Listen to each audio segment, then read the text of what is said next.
Well, hello there and welcome back to the Business of Story. If this is your first time here, then let me introduce myself. I'm Park Howell and I am your host, and I'm so glad you're with us today because I am going to show you how you can activate your storytelling flywheel to accelerate the momentum of your sales and marketing. My Business of Story flywheel is based on the belief made popular by our guest today, legendary sales coach Bob Burg, who states that, quote, all things being equal, people will do business with and refer business to those people they know, like, and trust, end quote. Bob is here to unpack his thinking behind his selling premise, and I'll show you a framework to build your storytelling flywheel to help you become better known, even more likable, and immensely trustworthy on this special edition of the Business of Story. So glad you're here.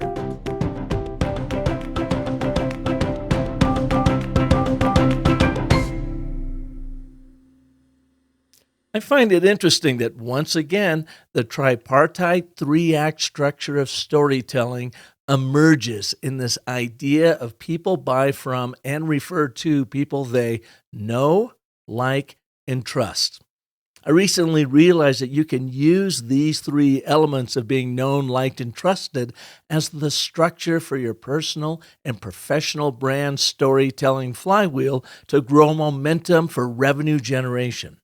I'm going to walk you through it, and then we're going to test this narrative hypothesis with Bob himself. So it goes like this. Before you can be successful with raucous growth for your brand, you have to be first known for what you do that is different and more distinctive than what your competition offers.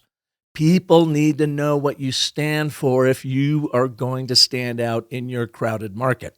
So you launch your brand storytelling flywheel by first crafting your brand statement, your overarching brand narrative using the ABT, the and, but, therefore, Agile narrative framework. It becomes the foundation for your brand story so that you become clearly better known for what you do and what you stand for. Here are the steps. Here's how you do it with the ABT. 1. First, specifically identify your number one audience customer, describing what they want relative to your offering and why it's important to them. This is your statement of agreement. In doing so, you demonstrate that you understand your audience and appreciate what's important to them. 2, then you introduce their problem as captured in your statement of contradiction. You're finding their hurt by acknowledging their pain or frustration, and then you will amplify that pain with the all-important conjunction word of because of the particular problem that is keeping them from getting what they want. 3rd step is your therefore statement of consequence. Therefore, you get them to picture their brighter future when they buy into how you are uniquely positioned to help them get what they want, essentially to help them solve their problem, right? So for instance, here's one for you. As a business leader, you know that people buy with their hearts and justify their purchases with their heads. If you use emotional storytelling delivered from their point of view, then you will more deeply connect with and convert your ideal customers. But you're frustrated that your communications are falling flat because storytelling can be ridiculously complex and actually ineffective. Imagine the excitement of your stories clearly landing right the first time, every time when you lever the 3 proven narrative frameworks from the Business of Story. We'll help you excel through the stories you tell. That's why I'm known as the world's most industrious storyteller, having grown brands by as much as 600%, starting on the foundation of the and, but, therefore. So you see how that worked? Yeah, I know I'm talking about the Business of Story with a little plug in there, but it's a good example of what I want you to do with your ABT to get super focused on your number one audience, what they care for, and how you can help them. Use the ABT to activate your brand storytelling flywheel to become known as the go-to resource for your ideal customers. All right, Now, once people know what you do, you begin building momentum with your storytelling flywheel by sharing anecdotes and long form stories that make you even more likable. How do these stories make you more likable? Well, it's like this. It's because you were replacing your old, boring features and functions communications that really mean nothing to our pattern seeking, problem solving, decision making, limbic buying brain. You're replacing that stuff with stories about the real world impact you make that your audience can live vicariously through. You are literally appealing to their emotional heart, and then they will justify their purchase with their heads. That's what makes you more likable. You can use our 5 primal elements of a short story for big impact in our 10-step story cycle system to ensure that your stories are built upon proven narrative frameworks and told from your audience's point of view. Now, these audiences include your colleagues, customers, and the communities you serve. Essentially, anybody that you are trying to get to buy into your product, buy into your service, even buy into your way of thinking, your vision, your mission, your internal initiative. This is where the stories come in. And of course, you want to tell them from your audience's point of view, underscoring the crucial point of what's in it for them. You always want to place your audience at the center of your story. Now, the third piece of your business of storytelling flywheel is to make you even more trustworthy. You do this by delivering on the promises you make in your likable stories and then encourage your customers to share your stories with their worlds. Remember what Bob said? All things being equal, people will do business with and refer business to those people they know, like, and trust. So now you can become even better known by articulating your brand narrative with a clear and compelling ABT.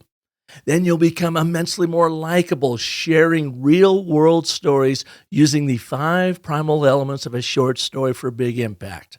And focus all of your long-form communications and presentations using these 2 narrative frameworks guided by the story cycle system. Then have your customers demonstrate their trust in you by sharing your story with their world, creating repeat business and convincing word-of-mouth marketing that does what?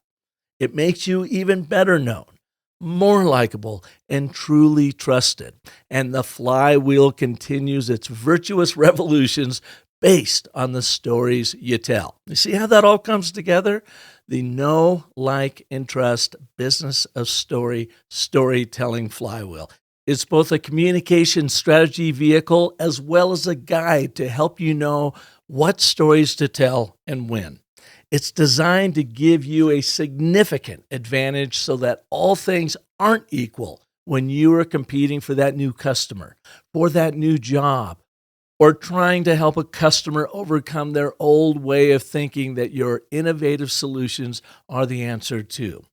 But as Bob points out, it all begins by showing that you understand your audience, you appreciate what they want relative to your offering and why it's important to them, and you demonstrate the empathy for why they don't have what they want by amplifying the problem you will solve for them.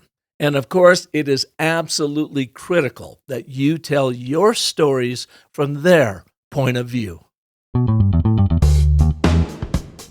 When we can focus on discovering what that other person needs, wants, desires, then and focus on that, ask about that, discover that. I mean, that's the ultimate in human connection. People want to feel as though another person cares about them, that they're interested in them, that they matter.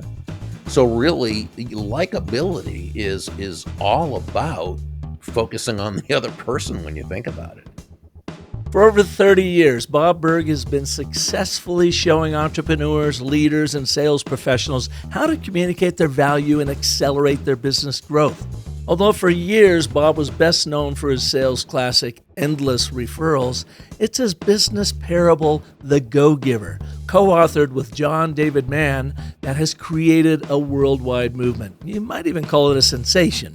While part of a 4-book series, The Go-Giver itself has sold more than 1 million copies and has been translated into 30 languages. It was rated number 10 on Inc. magazine's list of the most motivational books ever written and was on HubSpot's 20 most highly rated sales books of all time. Bob is founder of the Go-Giver Success Alliance, an online mentorship community for successful entrepreneurs, leaders, and sales professionals, and he publishes the very popular Daily Impact email. He's an advocate, supporter, and defender of the free enterprise system, believing that the amount of money one makes is directly proportional to how many people they serve. So let's test my know, like, and trust business of story flywheel on the guy who brought us this important sales sentiment in the first place, on this special edition of the Business of Story.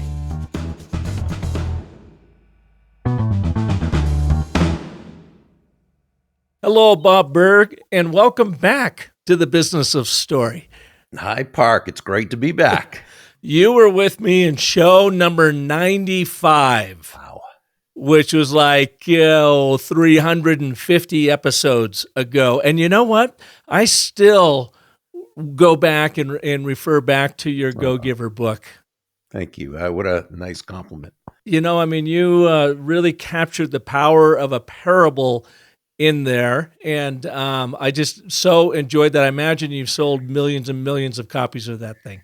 Yeah, it's about up to something like 1,300,000 or 250,000 or something. And, a big part of that, of course, is John David Mann, who was the lead writer / storyteller who did just such a wonderful job. He embodies everything you talk about in terms of story.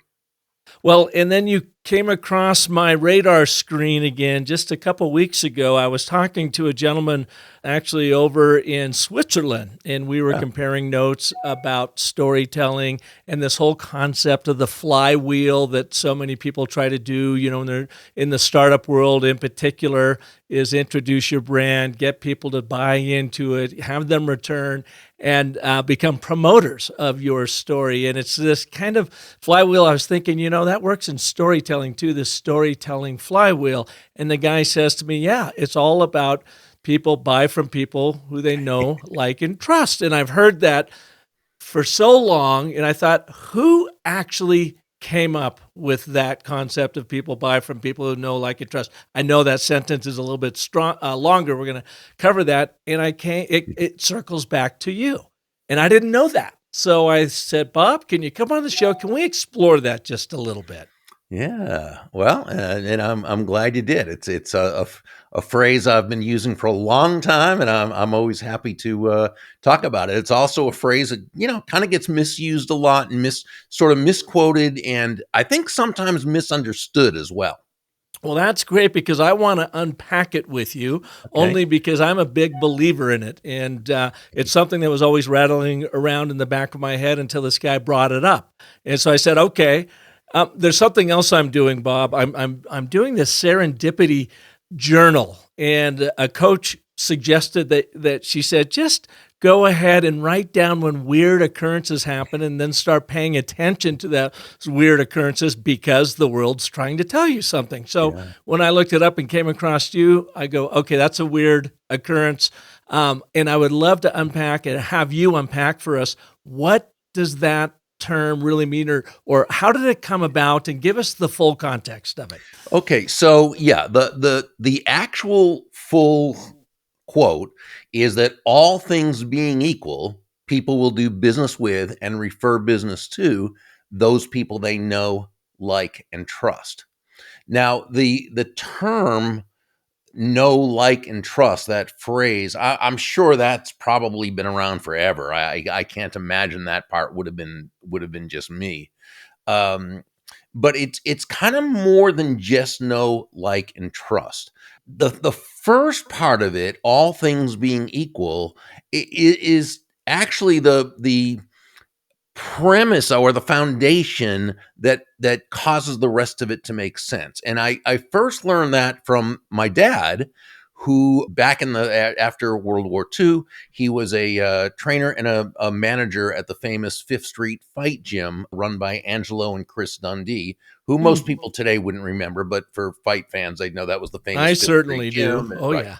And so Angelo had always said that all things being equal, a good big man will always beat a good small man. Now, of course, today in boxing, lingo would be man or woman, but this is back 70 whatever years ago. So a good big man will always beat a good small man. And what they meant was that, again, if all things are equal in terms of they both have the same amount of speed, the same amount of ability, the same amount of punching power, pound for pound, and all other things are equal, the person at the higher weight is always going to beat the person at the smaller weight. It would have to be that way.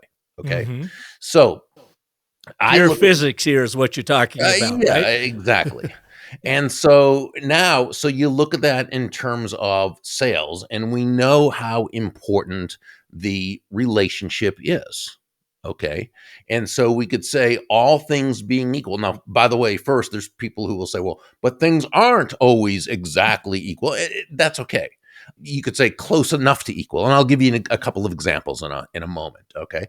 But so if we say all things being equal, in other words, prices are the same or even close enough. Service is the same or even close enough. Availability is the same or even close enough. It's the relationship that's going to be the difference maker. So all things being equal, people will do business with, and then because I spoke on refer, my first book back in the mid '90s was Endless Referrals. Network your everyday contacts into sales. I always spoke in terms of referral. So, all things being equal, people do business with and refer business to those people they know, like, and trust. Now, if someone was talking in terms of leadership or influence, it could be all things being equal, people will do business with and allow themselves to be led by those people they know, like, and trust. So again, we're talking about the principle base and just geared toward a specific outcome, if you will. Okay. So now I've heard people say, well, sure, but all things not being equal, people will do business with and will still do business with and refer business to those people they know, like, and trust. Okay, that sounds like it would be correct, but I respectfully disagree. And this is where, again, close enough to being equal comes into play. So in other words, all things being equal, or yes, close enough to it, then sure, everything else, it's going to go to the relationship. But sometimes things aren't equal, or even close enough to equal.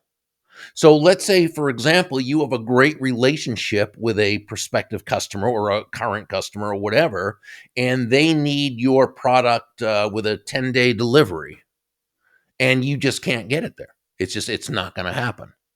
Well, it doesn't matter how great the relation, they can know, like, and trust you forever. If they need that in 10 days and you can't get it to them for 30 days, you're not going to get the business. Okay. Or let's say even with pricing, and I'm someone who I'm always going to say I want people to be at the higher end of the pricing range because I want people selling on high value, not low price.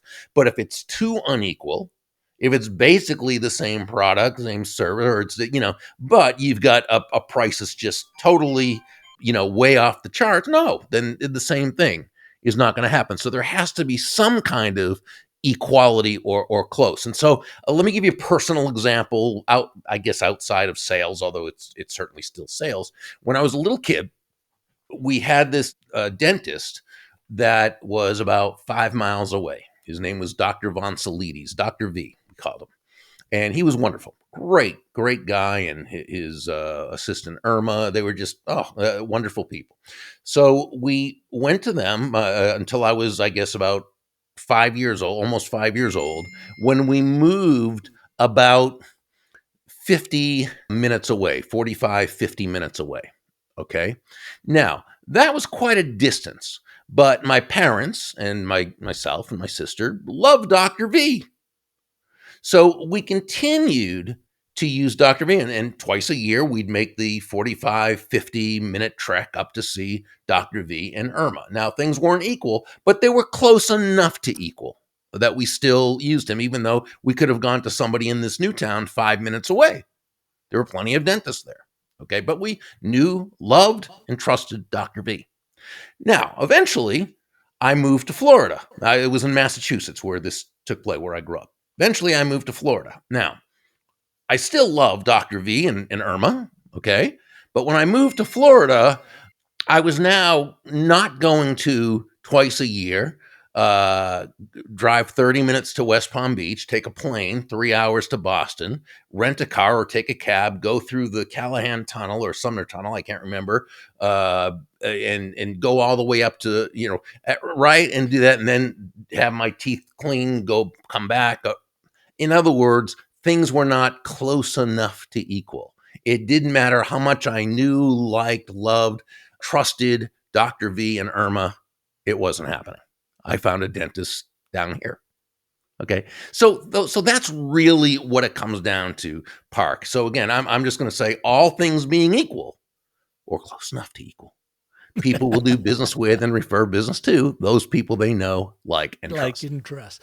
Now, I can experience, or I did experience it, and I'll add to your parable there too. Running my ad agency in Phoenix for 20 years, I can tell you countless times, Bob, when we would be in pitches or people would come to us, and they would essentially not using those very words, but they would know us, really, know you, Park, really love what you do here, and I've seen the ROI you get for other customers, but we can't afford you. So we've got to make this other decision.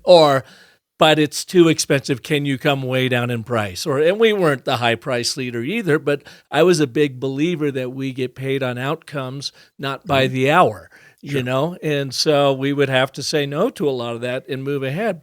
So it would be maybe us against two other agencies, all things being equal. We won them over. They loved us. But the thing that wasn't equal was that they just didn't have the pocketbook to make that investment. Exactly. All things weren't close enough to equal for that to, In yeah. in that case, yeah. And then other times I know when we have knocked off big ad agencies that we were going up head to head with, and people said, "How did you do that? How did you get that business from them? They're, the whale in town." And it Mhm. was because not price, Bob, but it was the story we told when we went in to pitch them. We Right. demonstrated, and the clients would say to us, "We just felt like you understood us better and you actually cared Mhm. about the outcome." And that came, of course, through our storytelling and Sure. whatever. So they're not equal, big company, going up against us, but it was the power of that story that enabled us to really connect with an audience that know, like, and trust. Exactly. Yeah, you communicated such immense value that and I would say that even, within that, they could tell, they trusted that you had their well-being at heart, Precisely. you know? Yep, that's exactly right. Let's just, if we could, from your viewpoint, walk through these three words of know, like, and trust. And the first Sure. one to me is like, well, of course, if they don't know you, you're not even Right. in the Or game. no So option, that's right, yeah. that's kind of. But I wonder if we take that even a little bit deeper, and I'll take it from my standpoint of brand storytelling and building companies out there. They may know of you, Right. but they don't really know you. Jeff Mhm. Bezos famously said, and I love his definition of what a brand is, and I've talked about it a lot on my show here. He says, a brand is what people say about you when you're not in the room. And I would revise that, Bob, to say, actually, a brand is the story people tell Mm. about you when Mhm. you're not in the room. So it's knowing that person, and how, in your experience, with your go-giver philosophy and so forth, do you really become known for something? And this is before the like and trust it. This is just known. Yeah, well, it is, and so there's really 2 ways, and the first is just by building relationships with people, doing the things you do so that, they come to know who you are and wanna get to that next level, and that's when you do so directly, but there's also the vicarious aspect where someone who they know, like, and trust talks about you and lets them Mhm. know about you. And that's also how they know about you. They know So your they can, story. Yeah. yeah, you can get that story. So they can know who you are both directly and indirectly. Yeah, Yeah. absolutely. And it goes back to that thing. If you don't control that story, someone is going to tell the story about you. And it's Oh, probably sure. not the narrative you want told unless you Yeah. really ingrain and live into that story that you are sharing with people. Yeah, Park, that's so true, and that's why the work you do is so important because you help us to be able to communicate our stories to the degree that we can possibly control that narrative. Yeah, because we might not be able to control it, but we can influence it certainly. Yeah. And all week, and this goes back to the Stoics, right? Can control what you can, and let go of the rest, which you can't control. But to the degree that we can control the story and our reputation, it's those things we do, it's those things who ultimately who we are, right, that trickles down. But even so, you can be this and that, you've still got to be able to communicate it, and you do that best, as you talk about, through story. Absolutely.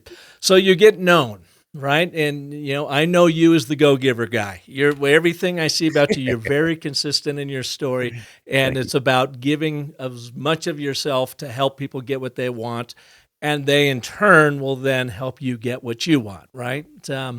It's that Zig Ziglar, I guess, concept Oh, sort of yeah, tied that was together. his great, "You can have everything in life you want if you'll just help enough other people get what they want." That was really one of the first quotes when I got into sales, as I began studying, and this is 40 years ago now.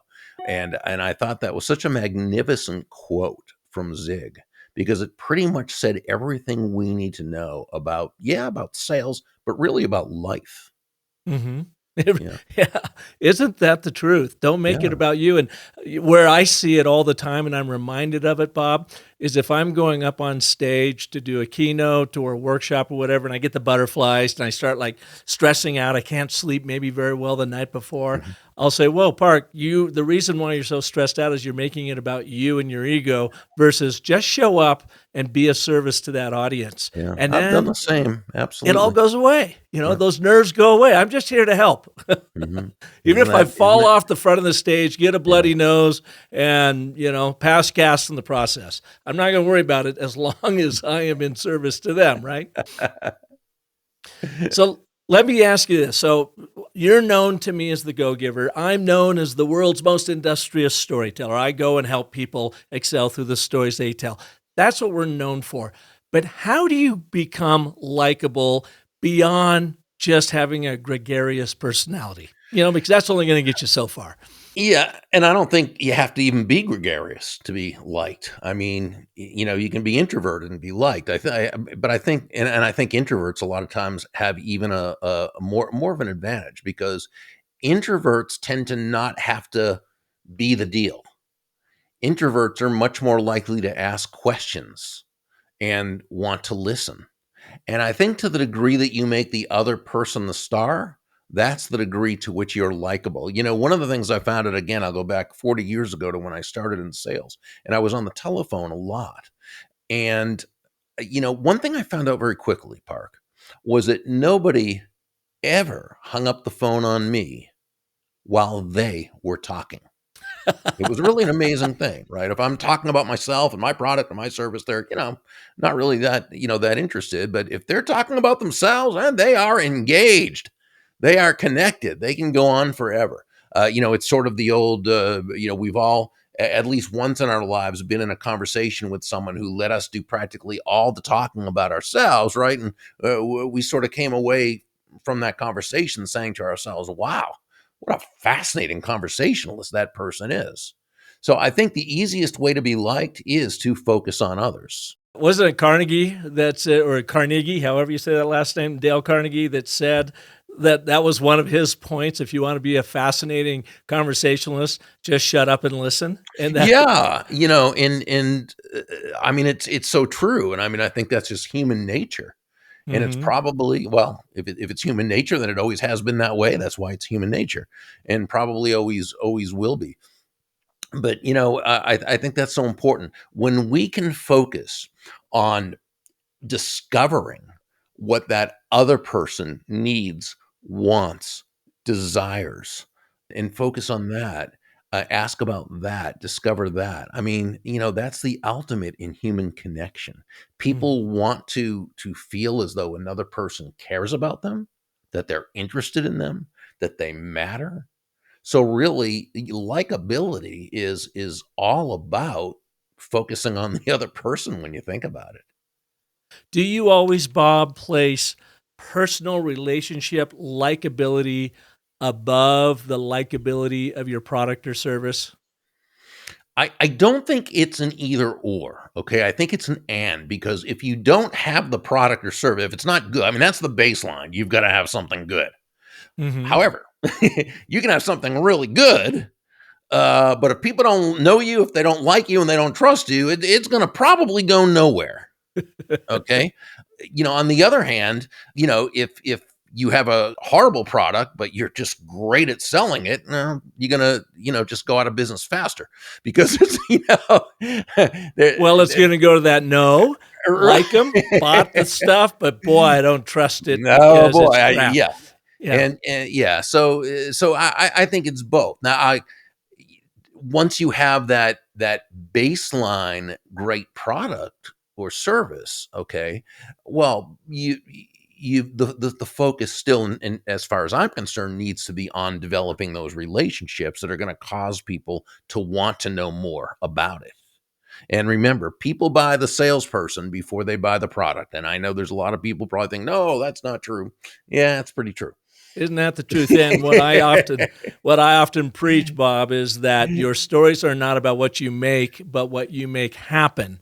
That Ah, the outcome of your product or service delivery will trump your offering every single time. People don't care about your widget, what you make. They only care about what you make happen in their life. yeah, yeah, yeah.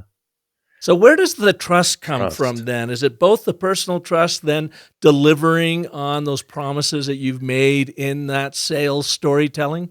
Trust, one dictionary definition is the assured reliance on the character, ability, strength, or truth of someone or something. Okay. Now, I think we could take it just to those the first two if we want to really delve into it and say character and ability. Stephen M.R. Covey, son of Dr. Stephen Covey, who wrote Seven Habits of Highly Effective People, Stephen M.R. Covey is one of the foremost authorities in the world on trust. His book Speed of Trust was a classic, and then he had Smart Trust, and oh shoot, and he has a new one out that came out last year, and my mind's just gone blank, and I apologize. It's also a wonderful, wonderful book. Let's see if I can. Uh, yeah, it's called Trust and Inspire. Trust and But inspire. yeah, Hmm. so this is the newest one, and it's just absolutely fantastic. But in his first book, The Speed of Trust, it talks about that people have to trust both your character and your competence. Both are important. Now, we could say that we're going back to what we just spoke about a few minutes ago, just even the product or service itself, or your ability, your competence to be able to deliver on what you say. So it's character and competence. If you believe in someone's character but not their competence, or we could say the inability of the product or service to perform, well, you're if it's anything of substance, you're not going to do business with them.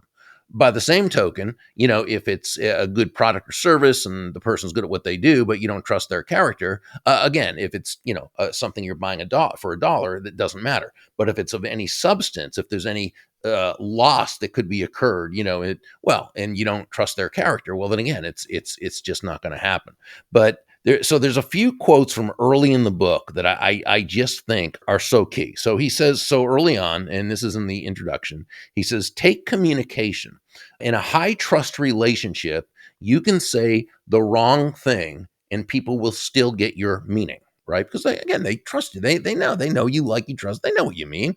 In a low trust relationship, you can be very measured, even precise, and they'll still misinterpret you. And that is so very powerful. One last thing. Here's a really good one. This was from Mahatma Gandhi. The moment there is suspicion about a person's motives, everything he does becomes tainted. Wow. So if the trust isn't there, then what happens? Everything that person says, everything that person does, everything that is, again, they're going to see that. So yeah, the trust is so absolutely important. And And we, I think, develop trust first by being trustworthy. Okay, that's the first part. But again, we communicate it in everything we say, in everything we do, and most importantly, in everything we are. And I think when we are congruent, and by the way, this is how I define authenticity, because the word authenticity has become a very hijacked word. It's now come to mean no boundaries, say or do whatever you want, and blah blah blah, because at least you're authentic, which I respectfully disagree with. That would be like the person who says, well, I have anger issues and I yell at people a lot, and if I were to act any differently, that wouldn't be authentic of me. And that's malarkey. It simply means that person has an authentic problem that they need to authentically work on in order to become a better, higher, more effective, authentic person. But I define authenticity as simply acting congruently with your values. And I think if we do that, we're always on the right track. And if we're doing that, there's going to be trust, because there's going to be consistency. And it's again, we go back to human nature. It's a very deep and ingrained element of human nature that we all want to make sense of our world. This in a world that often doesn't make sense. So we crave consistency in a world that often is very inconsistent. So when you're that person acting congruently with your values, and you show up the same way day after day, week after week, month after month, people feel good about you, sure. They feel very comfortable with you. They also feel very safe with you. And that's that assured reliance that we talked about earlier from that dictionary definition of trust. And I guess when you've built that trust is when your customers come back for a repeat business from you, and then to your point where you said they buy and refer to people they know, like, and trust. It's now they are sharing your story with their Yes. world and saying, Well I said. trust Bob. You want sales, you go and read Bob's Go-Giver book. You follow his. So you've got that trust factor, and that's where you really know it's hitting the rubber's hitting the road, right? Is when they're referring people to you. Yeah, I mean, that's vicarious experience, right? Because this person you're in front of, no, they've never done business with you before, but someone who they know, like, and trust says, this is the only person you need to see. This is the person who's going to take great care of you. They've got your well-being at heart. Their company backs everything they say. The product is this. They're going to be there for you, right? And that's, what's that worth? A whole bunch. The most powerful form of advertising there is: free word of mouth marketing. Exactly. I know you've got to go, Bob. I want to bounce one thing off of you real quick here. So taking all of that in, that I've been thinking through this and realized that I am in the storytelling flywheel world, and your know, like, and trust, again, all things being equal, plays into that. So number one, for a brand to really become known, is they've got to dial in that brand story so people know who they are and what they stand for, right? Yeah. And we have this little framework called the and, but, therefore, that is just beautiful for building in that unique value proposition so people know what you stand for. So that's the first part. Known. Okay, I know these people, sounds pretty good. Like, they come in, they meet you, to your point, you listen. What is it that audience wants? You're placing them at the center of your story on their journey. They want something that's important, and here's why it is important to them, but they don't currently have it because of this. Therefore, they've come to you to help close that story loop, And as you listen to them, then you share anecdotes about other people that you have helped, focused on the outcomes so that your audience, your customer, your prospect can live vicariously through those anecdotes. They are told from their point of view, saying, hey, I want to be just like Sally. I want to be just like Mark and get what he's got. So you build that likability. Oh, Park, you've listened to me. You appreciate what I want and why that's important to me. You empathize with why I don't currently have it, and therefore you're going to show me a way forward, and you're going to deliver on what it is you're promising in your storytelling, which then leads to that trust.